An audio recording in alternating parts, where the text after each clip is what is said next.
최근 8월 28일 폴란드 공군에 충격적인 사고가 발생했습니다. 폴란드의 가장 권위 있는 에어쇼 중 하나인 라돔 에어쇼 2025 개막을 앞두고 최종 훈련 비행 중 폴란드 공군이 자랑하는 F-16 전투기 한 대가 지상으로 추락하는 참사가 일어난 것인데요. 이 안타까운 사고로 기체를 조종하던 마치에이 크라코비안 소령이 끝내 귀환하지 못하고 순직했습니다. 그의 나이는 불과 37세였으며 아내와 어린 쌍둥이 아들을 남겨둔 채 떠나 안타까움을 더하고 있죠. 이 비극적인 소식이 전해지자마자 에어쇼 주최 측은 모든 공개 행사를 즉각 취소하고 애도의 뜻을 표했습니다. 한편 이 사고로 인해 폴란드 F-50 도입이 가속화될 것으로 보이며 그동안 한국산 전투기에 대해 반대해왔던 일부 정치인들과 전문가들이 입을 닫게 되었다는 소식이 전해졌는데 현지에서 왜 F-50이 신의 한 수로 평가받게 되었는지 오늘 빠르게 한번 살펴보겠습니다. Let's get it! 순직한 크라코비안 소령은 단순한 조종사가 아니라 폴란드 공군을 대표하는 최정예 에이스 조종사였기에 이번 사고가 주는 충격과 의문은 더욱 클 수밖에 없었습니다. 그는 총 17년간 조국에 헌신한 베테랑으로 비행시간이 약 1400시간에 달하는 그야말로 하늘에서 잔뼈가 굵은 전문가였죠. 제30일 전술 공군기지에서 핵심적인 임무를 수행해온 그는 더 나아가 폴란드 공군의 얼굴과도 같은 F-16 타이거 데모팀의 리더이자 시범 조종사로서 화려하고 정교한 공중기동으로 수많은 관중에게 감동과 환호를 선사해온 인물이었습니다. 현재 사고 현장인 라돔 지역에서는 군과 사고조사위원회의 주도 아래 단해 수색 및 사고 원인 규명 작업이 밤낮으로 진행되고 있는데 다행히 사고 직후 항공기의 비행 정보를 담고 있는 블랙박스가 온전한 상태로 확보되었으며 크라코비안 소령의 시신도 수습되어 군인으로서의 마지막 이후를 준비하고 있습니다. 하지만 명확한 사고 원인이 밝혀지기까지는 앞으로 수개월 어쩌면 그 이상이 소요될 수도 있을 전망인데요. 그때까지 폴란드 공군은 보유 중인 모든 F-16 기종에 대해 비행 제한 조치를 내리는 등 국가안보 전력에도 비상이 걸린 상황입니다. 폴란드 국민들과 군 당국이 이번 F-16 추락 사고에 대해 단순한 안전사고 이상의 깊은 우려를 표하는 이유는 바로 작년에 발생했던 끔찍한 사고가 뇌리를 스치기 때문입니다. 불과 1년 전 똑같이 에어쇼를 준비하던 과정에서 폴란드 공군의 또 다른 베테랑 조종사가 목숨을 잃는 비극이 있었는데요. 당시 사고의 희생자는 M346 데모팀의 저명한 조종사였던 로버트 젤 소령으로 그가 조종하던 M346 훈련기 역시 시범 비행 도중 추락하여 귀환하지 못했습니다. 젤 소령도 크라코비안 소령과 마찬가지로 최정예 조종사였다는 점에서 두 사건은 놀라울 정도로 닮아있는데 총 비행시간이 2000시간을 훌쩍 넘기는 베테랑이었으며 그중 1100시간 이상을 M346 기종으로 채웠을 만큼 해당 기체에 대한 이해도가 타의 추종을 불허하는 전문가였습니다. 특히 두 사고 모두 국가적인 에어쇼를 목전에 두고 최종 리허설 과정에서 발생했다는 점, 희생된 조종사 모두 각자의 기종을 대표하는 데모팀의 리더이자 에이스였다는 점, 그리고 추락 당시의 비행 궤적과 그 모습이 매우 유사하다는 점, 마지막으로 두 명의 베테랑 조종사 모두 비상 탈출을 위한 사출 좌석을 작동시키지 않았다는 공통점 때문에 폴란드 국민들의 시선은 구조적인 문제나 시스템적 결함이 있는 것은 아닌지 의심의 눈초리를 보내고 있는데요. 대부분의 항공 전문가들과 군사 분석가들은 두 사고 모두 에어쇼 관중들에게 보여주기 위한 고난도의 고개비행, 특히 스플릿 S의 기동을 너무 낮은 고도에서 시작하여 기체를 회복시킬 충분한 안전고도를 확보하지 못한 것이 직접적인 원인의 가능성이 높다고 분석하고 있습니다. 즉 수천 시간의 비행 경력을 가진 베테랑 조종사들이었지만 시시각각 변하는 비행 환경 속에서 순간적인 고도 판단의 착오가 치명적인 결과로 이어질 수 있다는 분석입니다. 스플릿 S 기동은 공중전 상황에서 적기의 추격을 따돌리거나 급속도로 고도를 낮추며 180도 방향을 전환하기 위해 사용되는 매우 역동적이고 효과적인 전술 기동입니다. 기본적으로 기체를 뒤집어 배면 비행 상태로 만든 뒤 조종간을 당겨 루프 기동의 절반을 수행하며 급강하하는 방식으로 이루어지는데요. 이 기동의 본질적인 특성은 엄청난 양의 고도를 순식간의 속도로 바꾸는 것, 즉 막대한 고도 손실을 동반한다는 점입니다. 고고도에서 이루어지는 실전 상황에서는 매우 유용한 기술이지만 지면이 가까운 에어쇼와 같은 저고도 환경에서 이 기동을 시도하는 것은 그야말로 외줄타기와 같은 위험천만한 도전이죠. 아주 작은 계산착오나 순간의 판단 미스만으로도 조종사가 기술을 다시 들어올리기 전에 기체가 지면에 충돌하는 끔찍한 결과로 이어지게 됩니다. 특히 기술을 끌어올리는 마지막 회복 단계에서 조종사는 자신의 체중의 몇 배에 달하는 엄청난 중력 가속도를 온몸으로 견뎌내야 하는데요. 이 과정에서 혈액이 뇌에서 하체로 쏠리면 순간적으로 의식을 잃는 지록 상태에 빠지거나 시야가 좁아지는 터널 비전 현상으로 인해 정확한 고도 판단에 실패하게 되면 그 즉시 치명적인 사고로 직결됩니다. 두 베테랑 조종사가 왜 비상탈출을 시도조차 하지 못했는가에 대한 의문 역시 바로 이 저고도 고속 강화 상황에서 해답을 찾을 수 있다는 것이 전문가들의 유력한 분석이죠. 저고도에서 스플릿 S와 같은 급강한 기동에 실패했을 경우 기체가 통제 불능 상태에 빠진 시점부터 지면과 충돌하기까지 걸리는 시간은 겨우 1초 남짓에 불과합니다. 모든 조종사들은 폴란드는 훈련 과정에서 마지막 순간까지 기체를 살려내도록 교육받게 되는데, 이에 조금만 더 조종간을 당기면 회복할 수 있다고 믿고 사투를 벌이는 그 찰나의 순간이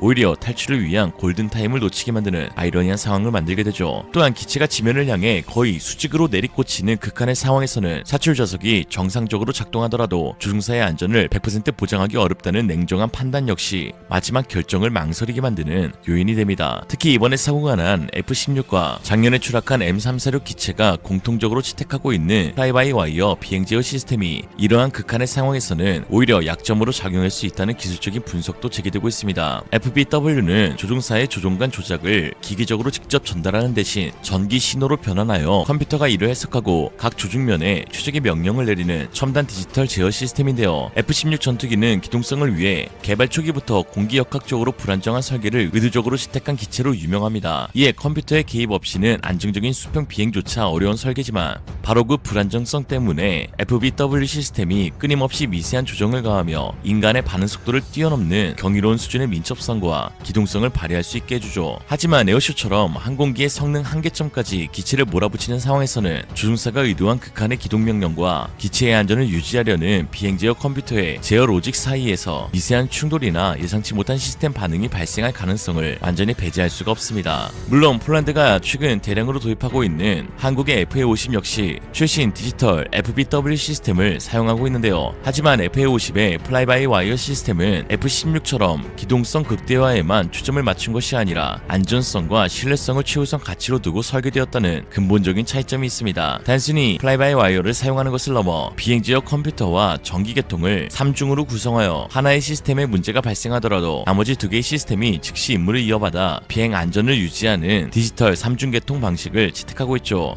이는 조종사의 생존성이 최우선이라는 하이의 확고한 설계 철학이 반영된 결과입니다. 애초에 FA-50의 원형인 T-50 고등훈련기가 개발 단기부터 F-16, F-30와 같이 불안정한 기체를 운용해야 하는 4에서 5세대 전투기 조종사 양성을 목표로 만들어졌다는 것을 보면 알 수 있죠. 한편 이러한 연이은 비극에 폴란드의 저명한 군사 전문지 디펜스24 기자는 폴란드 공군이 창군 이래 최대의 위기 상황에 직면했다면서 더 이상 단 한 명의 조종사도 잃어서는 안 되며 동시에 신규 조종사 양성을 위해 모든 역량을 총동원해야 한다고 강력하게 지적했습니다. 그러면서 이러한 절체절명의 시점에 폴란드가 한국산 FA-50의 대규모 도입과 카이가 제작한 최첨단 시뮬레이터 시스템 도입을 결정한 것이야말로 신의 한 수와 같은 결정이었다고 극찬했죠. 현재 폴란드 공군에서 고등훈련기로 사용되고 있는 이탈리아제 M346은 작년 사고 이후 안전 점검을 거쳐 다시 비행에 투입되긴 했습니다만 폴란드 국방부가 최근 발표한 자료에 따르면 M346의 가동률은 충격적이게도 불과 47.3%에 그치고 있는 실정인데요. 이는 폴란드 공군이 보유한 12대의 M346 중 절반 이상인 7대가 항상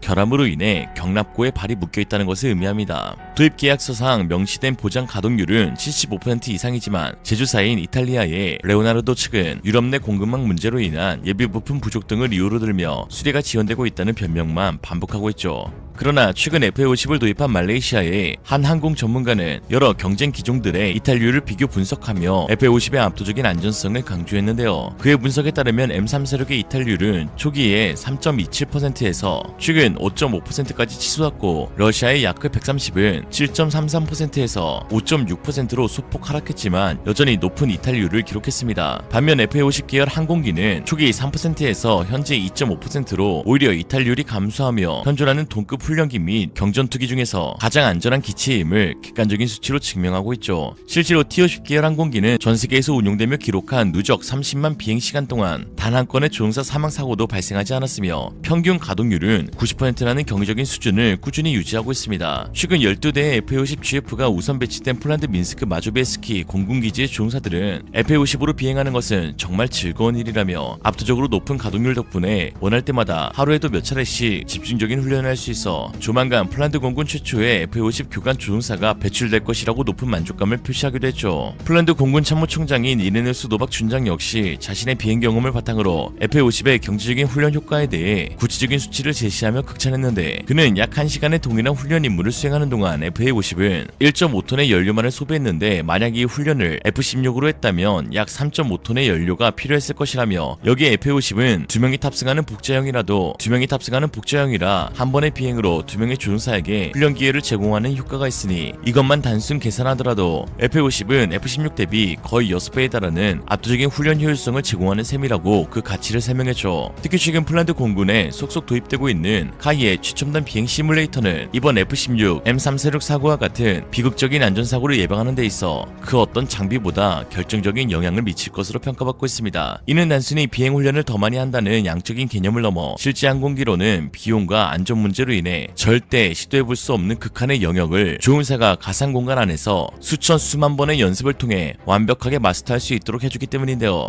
현실 세계에서 2000시간, 3000시간을 비행한 베테랑 조종사라 할지라도 실제로 비상탈출을 위해 사출 레버를 당겨본 경험이 있는 조종사는 전 세계적으로도 손에 꼽힐 정도로 극히 드물 것입니다. 이러한 경험의 부재는 눈앞에서 기체가 통제 불능 상태에 빠지는 위기 상황에서 본능적으로 탈출을 주저하게 만드는 심리적 장벽으로 작용하게 되죠. 하지만 카이가 제공하는 풀미션 시뮬레이터 안에서 조종사는 기체의 제어 한계점을 수백, 수천 번 넘나들며 의도적으로 실패해 볼 수 있고 추락 직전의 상황에서 망설임 없이 사출 레버를 당기는 훈련을 반복할 수 있습니다. 이 고강도의 반복 훈련과 과정을 통해 조종사는 성공적인 위기 탈출을 위한 일련의 조작법을 머리로 생각하고 판단하는 것이 아니라 온몸의 근육으로 기억하게 되는 것입니다. 이는 F-16과 M346 사고처럼 마지막 1, 2초의 순간적인 판단 착오가 생사를 가르는 상황에서 조종사의 목숨을 구할 수 있는 가장 강력하고 확실한 예방책이죠. 즉 시뮬레이터는 이 상황에서 더 이상 미련을 갖지 말고 기체를 포기하고 즉시 탈출해야만 살 수 있다는 생존의 기준점을 조종사의 뇌와 몸에 명확하고도 냉정하게 각인시키는 역할을 하는 것입니다. 이러한 시뮬레이터 기반 훈련의 중요성과 효과는 세계 최고의 공중곡의 비행팀으로 찬사받는 대한민국의 공군 블랙 이글스의 사례를 통해 명확히 증명됩니다. 블랙 이글스 팀의 조종사들은 이미 최소 800시간 이상의 비행시간을 가진 베테랑 중에서 선발되지만 선발 과정의 핵심은 이들의 기량을 TOCP 전용 시뮬레이터로 평가하는 것인데요. 왜냐하면 실제 비행에서는 평가하기 어려운 정해진 고난도 기동을 단 1cm의 오차도 없이 완벽하게 수행하는지, 또 특히 평가관이 의도적으로 갑작스러운 엔진 고장이나 유압 시스템의 이상과 같은 비상 상황을 부여했을 때 얼마나 침착하고 정확하게 비상 절차에 따라 대처하는지를 확인해야 하기 때문입니다. 일단 팀원으로 최종 선발되면 이들은 약 1년 동안 오직 블랙 이글스 임무만을 위한 상상을 초월하는 고강도 훈련에 돌입하고 이 기간 동안 시뮬레이터 훈련이 지루할 정도로 반복적으로 이루어집니다. 정해진 훈련 시간은 따로 없으며 단 하나의 공중기도 동작이 완벽한 경지에 이를 때까지 사실상 무제한으로 훈련이 이루어지는 것이죠. 이 모든 노력과 투자의 근본적인 이유는 단 하나, 바로 조종사라는 그 무엇과도 바꿀 수 없는 소중한 인적 자산의 안전을 확보하기 위함입니다. 일반적으로 한 명의 베테랑 전투기 조종사를 양성하는 데에는 약 100억 원이라는 천문학적인 비용과 최소 10년이라는 매우 긴 시간이 필요하다고 알려져 있는데요. 전투 조종사는 단순히 돈과 시간으로 환산할 수 없는 국가 안보의 가장 핵심적인 자산이며 이러한 귀한 인적 자원의 운명을 M346처럼 신뢰성과 안전성이 결여된 기체에 맡길 수 없다는 것이 폴란드 내의 여론입니다. 이에 따라 폴란드 내부에서는 현재 계약된 F-50 PL-36대의 도입이 단 하루라도 빨리 이루어져야 한다는 목소리가 점점 커지고 있죠. 다행히 제약사인 카이는 최근 경남 사천 본사에 새로 건설된 제2고정입둥에서 KF-21 양산기와 F-50 수출 물량을 동시에 대량으로 생산할 수 있는 최첨단 양산 체계를 완벽히 구축했습니다. 특히 동치를 자동으로 정밀 조립하는 공정과 대형 로봇을 이용한 드릴링 시스템 등을 도입하여 기존의 수작업 공정을 혁신적으로 자동화함으로써 작업 시간을 크게 단축했고 이는 곧 더 빠른 생산과 납품으로 이어지고 있는데요. 당장 시급하게 공중 전력을 증강해야 하는 폴란드에게 전투 조종사는 그 무엇보다 소중한 전략 자산이며 그들이 운용할 기체의 안전성은 타협할 수 없는 가장 중요한 선결 요소입니다. 연이은 비극으로 깊은 슬픔에 빠진 유가족과 폴란드 국민들에게 약속된 시간 안에 신속하고 안전하게 도입될 F-50 전투기들이 작은 위안과 새로운 희망이 되기를 진심으로 기원합니다. 오늘의 한 줄 평, 삼가 고인의 명복을 빕니다.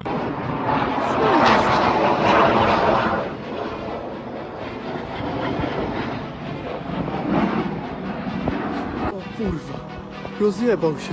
지난 10일 폴란드군에 충격적인 사고가 발생했습니다. 폴란드 그다니아 항공여단의 최고 베테랑 조종사인 로버트 킬러첼 소령이 훈련 비행 중 M346 비엘린 고등훈련기의 추락사고로 안타깝게 목숨을 잃은 것인데요. M346 고등훈련기는 이탈리아 레오나르도에서 개발 제작한 복좌형 쌍발 경공격기입니다. 로버트 소령은 그다니아 해군 항공여단 창설 30주년을 맞아 바로 다음날 예정된 에어쇼를 준비하고 있던 차에 추락사고를 당하였는데요. 현재 폴란드 언론들과 여론은 충격을 금치 못하고 있는 상황인데 그 이유는 로버트 소령이 폴란드 현역 최고의 조종사이기 때문입니다. 항공여단 부사령관을 역임하고 있는 로버트 소령은 해군사관학교 탑건 출신으로 그 우수한 조종 능력을 인정받아 전쟁을 제외하고 가장 높은 위험성을 안고 있는 시험 비행단에서 에이스 파일럿으로 평가받고 있었습니다. 폴란드 매체 더 에비에이셔니스트와 인터뷰를 한 폴란드 공군 장군 이레네우스 노박 준장은 로버트 소령을 두고 전 세계에서 M346에 대해 가장 경험이 많은 조종사이자 30년 역사의 항공여단 가운데 최고의 조종사였다면서 갑작스런 사고가 도저히 믿기지 않는다는 반응을 내비쳤는데요. 정확한 추락 상황과 원인은 폴란드 항공사고조사위원회에서 조사할 예정이지만 현재 대부분의 군사 전문가들은 기체의 갑작스러운 시스템 오류가 주 원인일 것이라는 예측을 하고 있는 상황입니다. M346 훈련기를 타고 공중에서 1100시간을 보낸 로버트 소령이 비상탈출조차 시도하지 못하고 추락한 데에는 분명 시스템상의 기체 결함 가능성이 매우 높다고 판단하고 있기 때문이죠. 이에 폴란드 군총사령관인 마렉 스코어프스키 장군은 추후 공지가 있을 때까지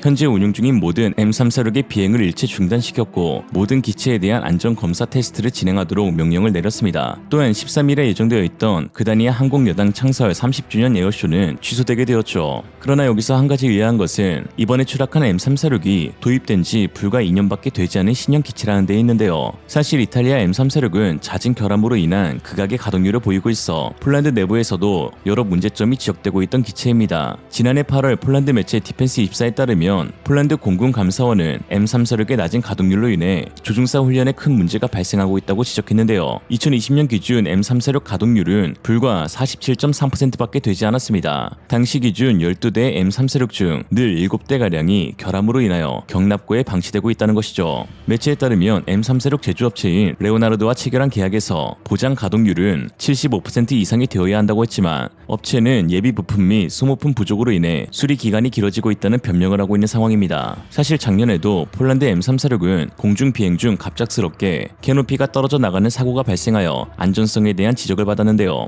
지난해 12월 루코프스키 구역 상공에서 비행하던 M346은 굉음을 내뿜으며 캐노피가 탈착되는 사고가 발생했고 다행히 조종사가 위기 상황에서 침착하게 대처하여 추락 사고 없이 착륙할 수 있었습니다. 현재 M346의 기체 안전성에 대한 우려가 지속되고 있는 가운데 해외 네티즌들은 경쟁 기종인 FA50의 우수한 안전성을 주목하고 있습니다. 최근 FA50을 도입하기로 한 말레이시아의 한 항공 매니아는 자신의 SNS에 말레이시아에서 운영 중인 기체 가운데 FA50이 가장 낮은 이탈률을 보이고 있다는 글을 게시했는데요. 조종사 실수 포함 이탈률에서 M346은 3.27%에서 5.5%로 증가, 야크 130은 7.33%에서 5.6%로 하락, 그리고 FA50은 가장 낮은 3%에서 더 낮은 2.5%로 최소 이탈률을 보였습니다. T50 계열 항공기는 임무수행 30만 비행시간 기준 평균 가동률 90%로 미친 수준을 유지하고 있는데요. 또한 최근 12대 FA50이 배치된 민스크 마조비에츠키 공군 조종사들은 FA50으로 비행하는 것은 정말 즐거운 일이라면서 기체의 높은 가동률로 인해 매일 몇 차례씩 훈련에 임할 수 있고 곧 머지않아 폴란드 공군 첫 번째 FA50 교관이 배출될 것이라고 했습니다. 이에 한 폴란드 네티즌은 안전하지 않은 기체로 인해 더 많은 희생이 나오기 전에 최대한 빨리 FA50 PL36대가 도입되기를 희망한다고 했습니다.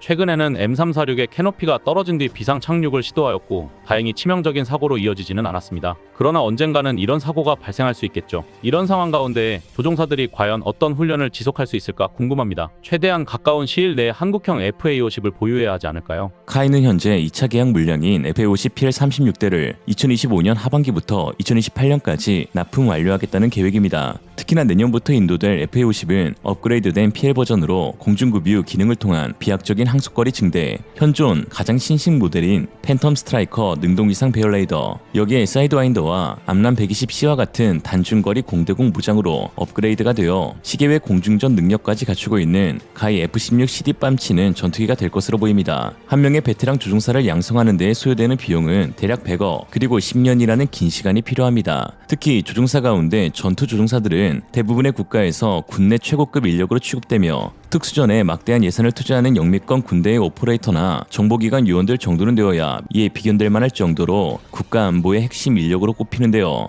이처럼 귀한 인적 자원을 안정성이 결여된 믿을 수 없는 기체의 운명을 맡길 순 없습니다. 한국 역시 F4 팬텀의 노후화로 인한 잦은 사고로 조기 퇴역을 진행하였고 KF-21의 조기 전력화를 추진하고 있는데요. 특히 폴란드와 같이 전력 증강이 시급한 국가에게 있어서는 전투 조종사들은 더더욱 귀한 자원이며 그들이 운용할 기체의 안전성은 그 무엇보다도 가장 중요한 부분입니다. 현재 FA-50의 빠른 도입을 애타게 기다리고 있는 폴란드. 그나마 다행인 것은 카이가 전 세계 항공업체 중 가장 뛰어난 납품 속도를 지녔기에 차질 없이 예정된 일정대로 인도해줄 수 있다는 것입니다. 폴란드의 FA-50 PL이 빠르게 도입되어 슬픔에 빠져있을 로버트 소령의 가족과 폴란드 국민들에게 조금이나마 위안이 되길 바랍니다. W tym roku podpisaliśmy kontrakty na zakup i leasingowanie uzbrojenia, żeby to nie były tylko samoloty szkolne, ale szkolno-bojowe, bardzo dobrze oceniane przez polskich pilotów.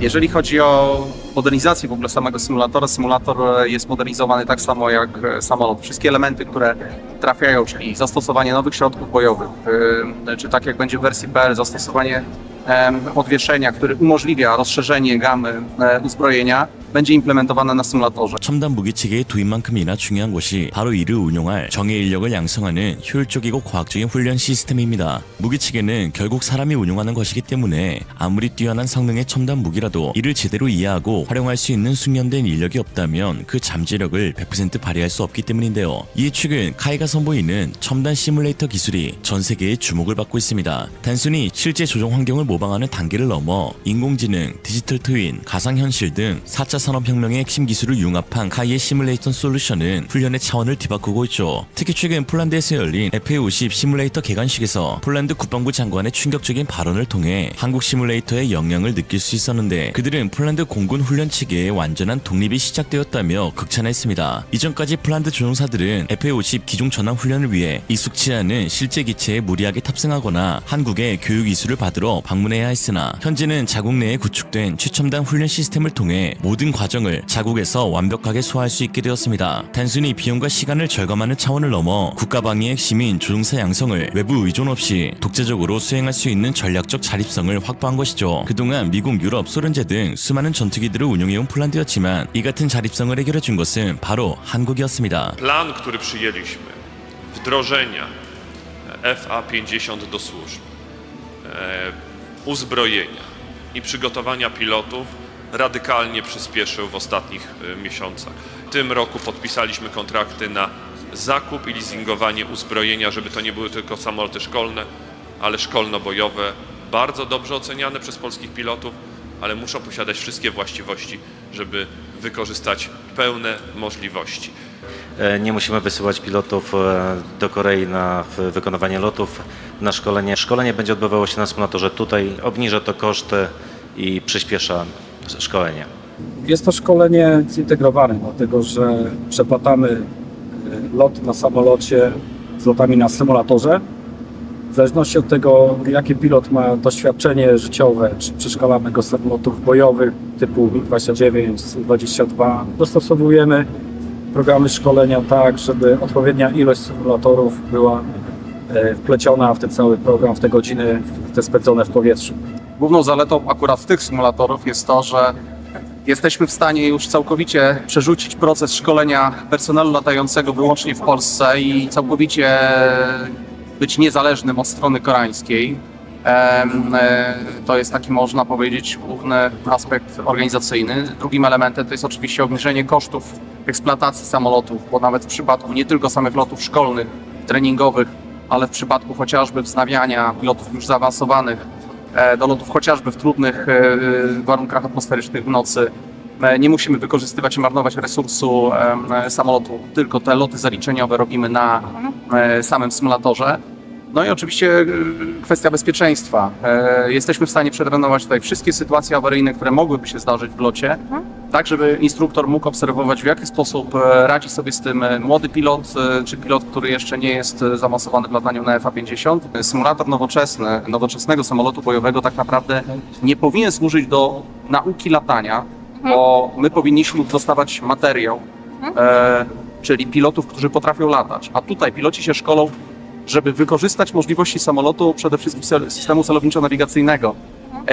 a w dalszej fazie, żeby nauczyli się dowodzić coraz większymi grupami, czyli dowodzić parą, dowodzić kluczem, czy nawet eskadrą. Jeżeli chodzi o modernizację w ogóle samego symulatora, symulator jest modernizowany tak samo jak samolot. Wszystkie elementy, które trafiają, czyli zastosowanie nowych środków bojowych, czy tak jak będzie w wersji PL, zastosowanie podwieszenia, który umożliwia rozszerzenie gamy uzbrojenia, będzie implementowane na symulatorze. Wszystkie dane stricte dokładnie takie jak na samolocie będą implementowane na symulatorze, tak żebyśmy mogli jak najpełniej zaplanować i realizować te misje, które realnie mogłyby się wydarzyć w trakcie realizacji przede wszystkim lotów na air policing, czyli nadzorowania powietrznych granic w Polsce. 이제 시뮬레이터는 FA-50 도입국에게 있어 필수적인 존재가 되었습니다. 실제 항공기의 비행 시간을 소모하지 않음으로써 기체 수명을 보존하고 막대한 운용 유지비를 절감할 수 있는데 실제 비행 1시간에 소요되는 유류비, 정비 인력, 부품 마모 등을 고려하면 시뮬레이터의 경제적 효과는 그 상상을 초월하죠. 더 중요한 것은 안전의 확보인데요. 악천후나 야간 비행과 같이 위험 부담이 큰 고난도 훈련은 물론 실제 비행 중 발생할 수 있는 거의 모든 비상 상황을 조종사에게 아무런 위험 없이 반복적으로 수달시킬 수 있습니다. 이는 조종사의 위기 대처 능력을 극대화하여 실제 상황에서의 생존성과 임무 성공률을 비약적으로 향상시키죠. 특히 가상의 적기와 교전하는 공대공 전투 시뮬레이션이나 정밀 유도 무기를 사용하여 지상 목표물을 타격하는 공대지 임무 훈련은 실제와 같은 긴장감 속에서 조종사의 상황 판단 능력과 전술적 사고를 대폭 향상시켜줄 수 있는데 독특하게도 카이의 시뮬레이터는 지속적인 현대화 개념이 적용되어 있어 향후 FA-50 전투기에 새로운 기능이나 신규 무장이 추가될 경우 시뮬레이터의 소프트웨어 역시 동일하게 업그레이드가 가능하다는 장점이 있습니다. 이미 카이가 만든 첨단 비행 시뮬레이터는 세계 항공기 시장에서 그 가치를 인정받으며 괄목할 만한 성과를 거두고 있는데요. 지금까지 전 세계 7개국 29개 비행장에 총 63대의 시뮬레이터를 수출하여 누적 수주액 1조 3천억 원을 돌파했습니다. 항공업계에서는 전투기 30대를 도입하면 시뮬레이터 세대가 기본이라는 말이 있을 정도로 시뮬레이터는 현대 공군력 구축에 있어 필수 불가결한 존재로 자리 잡았죠. 현재 전 세계 시뮬레이터 시장 규모는 지난해 27조 원에서 2032년 약 45조 원까지 확대될 것으로 전망되는 가운데 카이는 이러한 거대한 시장의 흐름 속에서 독보적인 기술력과 성공적인 수출 실적을 바탕으로 글로벌 시뮬레이터 시장의 강자로 자리매김하고 있습니다. 이는 모두 카이 시뮬레이터만이 가지고 있는 놀라운 장점 덕분인데요. 바로 세계 최고 수준의 3D 제작 툴인 언리얼 엔진 기술력이 있습니다. 언리얼 엔진의 강력한 시각화 기능을 활용해 빠른 프로토타이핑으로 신기술 검증과 적용 속도를 획기적으로 높였는데 이로 인해 카이의 시뮬레이터에 비교 불가능한 수준의 현실감과 몰입감을 불어넣었습니다. GIS 기반 지형 정보를 통해 사실상 실제 조종석에서 보는 한국의 지형 99% 똑같이 적용시킬 정도로 높은 수준을 지니고 있죠. 여기에 물리 기반 렌더링 기술로 조종석 내부의 금속, 유리, 계기판 등 다양한 재질을 실제와 같이 구현했으며 공기 왜곡이나 비상 상황의 연기 같은 시각 효과까지 똑같이 표현할 수 있습니다. 특히 카이는 자체 개발한 정밀한 비행역학 엔진과 항공전자 시뮬레이터 소프트웨어를 언리얼 엔진과 실시간으로 연동하는데 세계 최초로 성공했는데요. 이는 시뮬레이터의 두뇌에 해당하는 백엔드 시스템과 눈에 해당하는 시각화 프론트엔드를 완벽하게 통합하여 조종사에게 실제 비행과 거의 동일한 조종 감각과 반응성을 제공하게 됩니다. 특히 카이의 AI 기술을 접목해 단순 조종을 넘어 적기와의 교전 상황 역시 AI 에이전트를 언리얼 엔진에 도입해 마치 실제와 같은 전술 훈련이 가능한데요. 해외 시뮬레이터의 경우는 정해진 스크립트에 따라 움직이는 적을 구현하는 수준에 그쳐 복잡한 전술 훈련에는 한계가 있지만 카이 시뮬레이터는 C++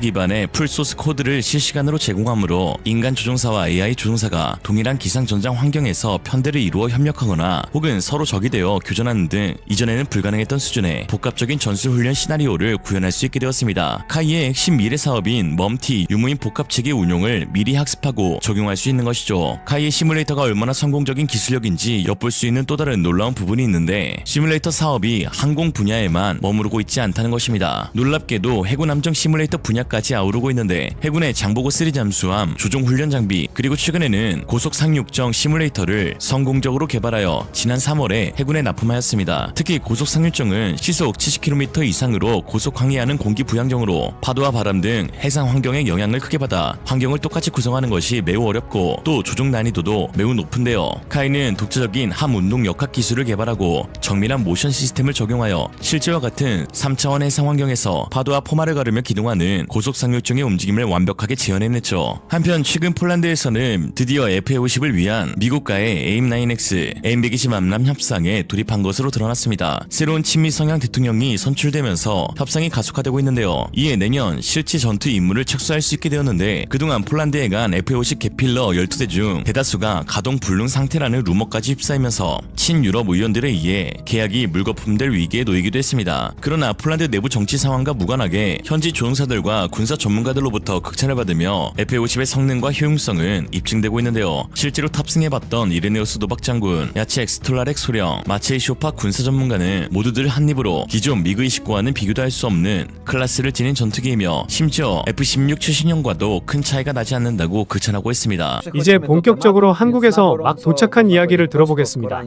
마체이 쇼파, 무엇을 보셨나요? 어디에 다녀오셨나요? 이번 출장은 한국항공우주산업에서 주최한 것으로 폴란드가 구매한 FA50 경공격기와 세계 최고 수준의 KF-21 전투기를 생산하는 한국항공우주산업에서 주최한 것입니다. 출장에서는 여러 가지 중요한 일정을 소화했습니다.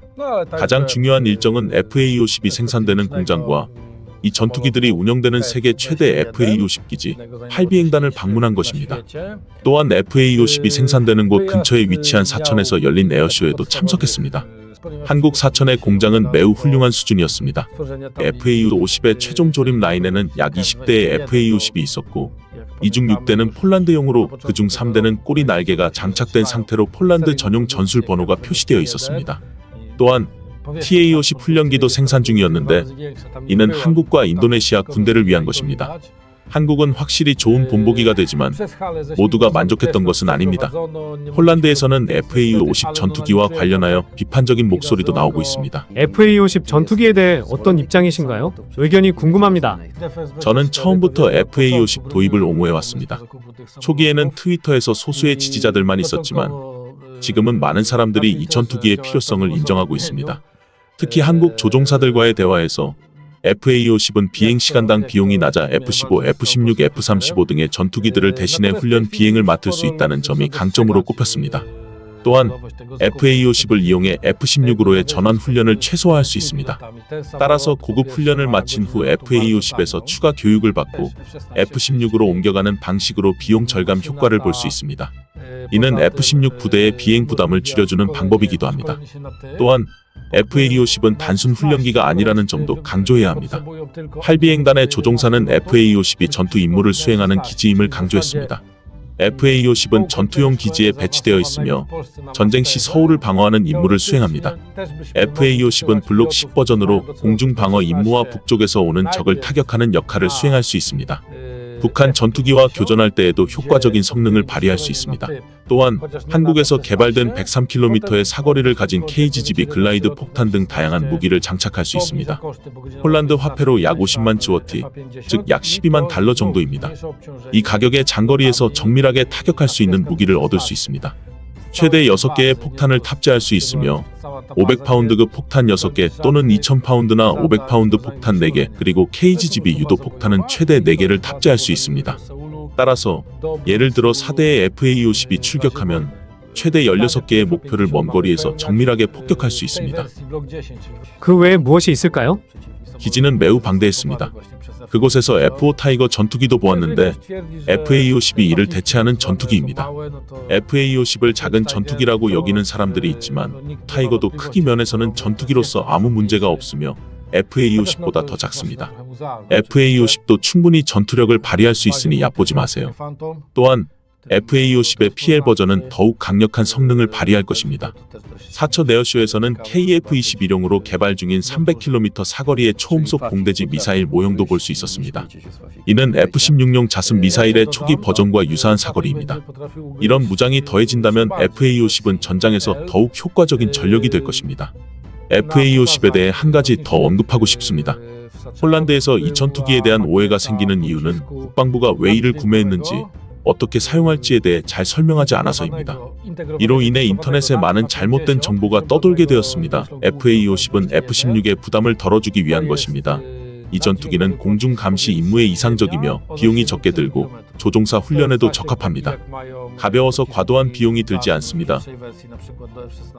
한때 훈련기라 하기에는 너무 과한 스펙과 전투기라 하기에는 약간 애매한 무장으로 사생아 취급을 받아왔던 FA-50. 그러나 현대 전장에서 그 효용성이 입증되며 진정한 21세기 만능 전투기로 거듭나고 있습니다. 오늘 한 줄 평, 폴란드에서 FA-50 욕하는 놈 특징 한 번도 안 타봄. 최근 대한민국 국방과학연구에 새로운 전환점이 세워졌습니다. 우리 군이 전투기에서 공중 발사하여 마하 10에 이르는 극초음속으로 지상의 적 핵심 표적을 외과 수술처럼 정밀 타격할 수 있는 공중 발사 탄도미사일, 즉 극초음속 공대지 유도탄 개발을 공식적으로 추진하고 있다는 사실이 확인된 것인데요. 주요 발사 플랫폼은 한국형 초음속 전투기인 KF-21로 자체 플랫폼이 왜 중요한지 다시 한번 새삼 느끼게 됩니다. 이 미사일은 러시아의 극초음속 미사일 킨잘에 비견되며 한국형 킨잘이라는 별칭으로 불리고 있는데, 단순히 신무기 개발을 넘어 동북아시아의 군사적 균형을 재정립하고 대한민국의 전략적 억제력을 다른 차원으로 끌어올릴 핵심 자산이라는 평가를 받고 있습니다. 일각에서는 단순히 미사일 하나 더 개발되는 거 가지고 뭔 난리냐 하실 수 있는데, 오늘 그 자세한 뒷이야기를 통해서 왜 KF-21 탑재 ALBM이 게임 체인저가 되는지 한번 살펴보겠습니다. Let's get it. 지난 8일 공군본부가 국회 국방위원회에 제출한 자료를 통해 공개된 이 사업의 목표는 명확합니다. 적의 고도화되고 다층적인 통합 방공망을 압도적인 속도와 예측 불가능한 기동으로 무력화시키고 핵과 미사일 기지 등 적의 전쟁 수행 의지를 꺾을 수 있는 가장 중요한 핵심 표적들을 위기 상황 또는 전시 초기에 신속 정확히 파괴하는 능력을 확보하는 것이죠. 쉽게 말해 절대 못 막는 펀치로 명치를 치겠다는 겁니다. 한국형 킨잘이 기존의 미사일과 차원을 달리하는 이유는 예측 불가능한 궤적과 공중 발사 방식이라는 두 가지 핵심 특성에 있습니다. 궤적이 예측 불가능한 건 초음속 활공체가 대기권 상층부를 활강하며 자유자재로 비행 경로를 바꾸기 때문입니다. 이것이 전통적인 탄도미사일과 가장 근본적인 차이인데요. 탄도미사일의 경우 로켓의 강력한 힘으로 대기권 밖 우주 공간까지 높이 솟아오른 뒤 이후에는 관성과 중력의 법칙에 따라 예측 가능한 포물속 궤적으로 목표를 향해 자유낙하합니다. 이 궤적은 발사 초기에 레이더로 탐지만 되면 목표 지점까지의 전체 경로를 정확하게 계산할 수 있죠. 물론 사실 그것도 막기 힘들지만 그럼에도 방어하는 입장에서는 요격 지점을 미리 산출할 수 있어 대응하기가 비교적 용이합니다. 그런데 극초음속 미사일은 대기권 상층부에서 분리된 후부터 완전히 다른 비행을 시작합니다. 바로 활공비행인데요. 이때부터 미사일은 글라이더처럼 대기와의 마찰과 공기 역학적 힘을 통해 수평에 가까운 낮은 고도로 비행하며 상하 좌우로 급격한 회피 기동을 할 수 있습니다. 방어자 입장에선 미사일이 계속해서 예상 경로를 벗어나 방향을 바꾸기 때문에 최종 목표 지점이 어디인지를 실시간으로 추적하기가 매우 어렵고 요격 미사일을 어느 방향으로 발사해야 할지 계산하는 것 자체가 현재 기술로는 거의 불가능에 가까운 것이죠. 그런데 이걸 공중에서 발사한다. 이건 또 다른 차원의 이야기입니다. 지상에 쭉 깔려있는 방공망의 기술을 오히려 역이용하는 방식인데요. 지상에 고정된 레이더는 수평선 너머의 낮은 고도로 접근하는 비행체는 탐지할 수 없는 거대한 사각지대가 필연적으로 존재합니다. 지구는 둥그니까요. 이때 공중 발사 방식이 바로 이 약점을 교묘하게 파고드는 것이죠. 예를 들어 KF-21에 탑재 후 발사하면 동해, 서해, 남해 등 영공과 공해상의 다양한 위치에서 적이 전혀 예상하지 못한 방향과 각도로 기습적인 공격을 감행할 수 있습니다. 사거리가 2000km에 달하니까 사실상 어디서 쐈는지도 파악하지 못할 가능성이 매우 높아요. 그러므로 적의 방공망이 밀집된 정면이 아닌 취약한 측면이나 후방을 자유자재로 공격할 수 있는 것이죠. 즉 예측 불가능한 궤적이라는 소프트웨어적 회피 능력과 공중 발사라는 플랫폼의 유연성이 결합되어 한국형 킨잘은 기존의 방어 체계로는 사실상 요격이 불가능한 강력한 비대칭 전략 무기로 탄생하게 되는 것입니다. 그것도 우리 손으로요. 사실 속도나 사거리 때문에 한국형 킨잘로 불리긴 하지만 사실상 그 기술적 뿌리는 이미 세계 최고의 성능을 입증한 KT즘에서 유래합니다. 사우디, 폴란드 등으로 수출돼 이제는 너무 유명한 KT즘은 지상에서 발사해 북한의 견고한 갱도 포병 진지를 파괴하기 위해 개발된 정밀 타격용 벙커버스터입니다. 강력한 고체 연료 엔진으로 빠르게 비행하며 수미터 두께의 두꺼운 콘크리트와 안반을 뚫고 들어가 내부의 목표를 정확히 파괴하는 능력으로 그 압도적인 성능을 이미 입증받았죠. 이러한 KT즘을 기반으로 공대지 미사일을 만든다는 것은 성공적으로 검증된 엔진, 탄두, 유도 기술 등 핵심 구성품을 접목하여 항공기 플랫폼에 맞게 최적화한다는 전략으로 높은 신뢰도를 그대로 이어갈 수 있는 가장 효과적인 방식이죠. 하나를 가르쳤더니 열을 깨우친 ADD. 그 결과 새롭게 개발되는 공대지 미사일 역시 KT즘의 핵심 장점인 요격이 어려운 빠른 속도와 지하시설을 파괴하는 강력한 관통력, 그리고 세계 최고의 명중률을 그대로 물려받을 수 있을 것입니다. 거기다 KF-21 플랫폼 덕분에 높아진 기동성과 생존성은 덤. 한국형 ALBM이 KT즘에서 기반한다면 러시아 킨잘은 이스칸데르에서 기반하는데요. 러시아 이스칸데르 역시 뛰어난 미사일이지만 한국 미사일과 가장 큰 차이가 있는 것이 바로 CEP, 원형 A형 035차 부분입니다. 이스칸데르 미사일은 기본적으로 러시아판 GPS인 글로나스와 관성함법 장치를 이용해 목표 지점 근처까지 날아갑니다. 이는 미사일을 목표 지역까지 유도하는 데에는 효과적이지만 마지막 순간에 발생하는 미세한 오차를 스스로 보정하는 데에는 명백한 한계가 있을 수밖에 없죠. 이에 CEP는 10m. 반면 KT짐과 같은 한국의 최신 미사일들은 GPS INS는 기본에 종말 단계용으로다가 영상 레이더 유도 시커까지 듀얼로 탑재하고 있습니다. 슬슬 목표물에 도달할 때쯤 이 듀얼 시커가 사전에 입력된 목표물의 위성사진이나 3D 모델링 정보 그리고 실제 눈앞에 펼쳐진 지역 및 목표물의 모습을 실시간으로 대조하고 비교 분석하는데요. 만약 조금의 오차라도 발견되면 미사일은 스스로 판단하여 비행 궤도를 즉각 수정해 정확히 목표의 중심에 내리꽂힙니다. 이에 CEP는 불과 1에서 2m, KT짐의 CEP는 홀인원 사건으로 매우 잘 알려져 있는데요. 실제 사격 시험에서 첫 번째 미사일이 표적에서 1, 2m 떨어진 지점에 명중한 후 두 번째 미사일이 정확히 그 지점에 또 골인하게 된 사건이죠. 이를 가능하게 해주는 냉각용 적외선 영상 시커 기술은 영국, 프랑스, 독일, 이스라엘, 미국만이 가지고 있었는데 세계 6번째로 한국 카이스트 출신 기업 i3 시스템즈에서 개발하게 되어 한국 미사일에 아주 딱 좋게 쓰이고 있죠. 딱 좋아! 앞서 언급했듯 이 모든 첨단 미사일 기술이 진정한 의미를 갖기 위해서는 이를 자유롭게 운영할 수 있는 완벽한 자체 플랫폼이 필수적인데요. 바로 KF-21 보라매가 그 역할을 수행합니다. 즉 KF-21 개발은 단순한 전투기 전력 증강을 넘어 한국의 미사일 기술력을 한 단계 더 도약시키는 것이죠. 우리가 모든 것을 통제할 수 있는 우리만의 플랫폼이기 때문입니다. 과거 우리가 막대한 비용을 들여 해외에서 도입한 F-15K나 F-35 같은 전투기는 항공기의 핵심 소프트웨어 소스 코드가 제공되지 않는데요. 이에 우리가 독자적으로 개발한 공대공 공대지 미사일을 탑재하려면 전투기 원 제작사인 미국 기업의 기술적 지원과 까다로운 승인을 받아야만 했습니다. 막대한 시간과 비용은 물론 외교 안보적 이유로 거부될 수도 있는 심각한 기술적 종속 상태를 의미하는 것이죠. 실제로 과거 F-15K에 야간 저고도 침투 장비인 타이거 아이 포드를 우리 군이 정비를 위해 열어본 흔적이 있다는 의혹만으로 미국이 조사단을 파견하여 호통을 쳤던 굴욕적 사건은 이러한 기술 종속의 현실을 명확히 보여줍니다. 당시 우리는 우리 돈으로 산 전투기의 장비 하나 마음대로 수리할 수 없었던 것이죠. 하지만 KF-21은 설계부터 제작, 소프트웨어까지 우리가 내부 시스템의 모든 제어 권한을 가지고 있습니다. 이는 국방과학연구소와 국내 방산업체들이 개발하는 장거리 공대공 미사일, 초음속 순항 미사일, 나아가 미래의 공중발사 극초음속 미사일까지 그 어떠한 외부의 제약 없이 자유롭게 탑재하고 시험하며 성능을 극대화할 수 있다는 것을 의미하죠. 자, 이제 한국이 하고 싶은 거 다 해. 전투기의 레이더 및 항공 전자장비와 미사일의 성능을 이제는 개발 초기 단계부터 함께 최적화하여 무기체계의 잠재력을 100% 끌어낼 수 있습니다. 이처럼 한국형 킨잘 개발 선포는 대한민국 국방과학 기술이 도달할 높은 경지를 상징하는 사건입니다. 단순히 하나의 강력한 무기체계가 추가되는 것을 넘어 수십 년간 축적해온 소재공학, 화학공학, 전자공학, 소프트웨어 기술이 총 결집된 결정체인데요. 그 모든 기술력을 하나로 모아서 공중으로 쏘아버린다.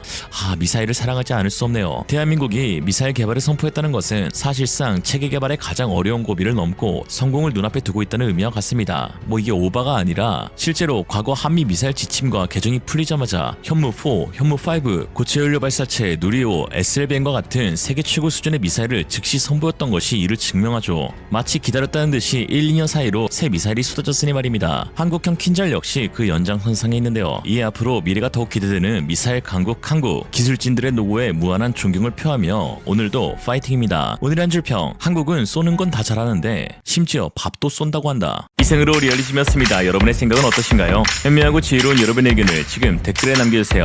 감사합니다.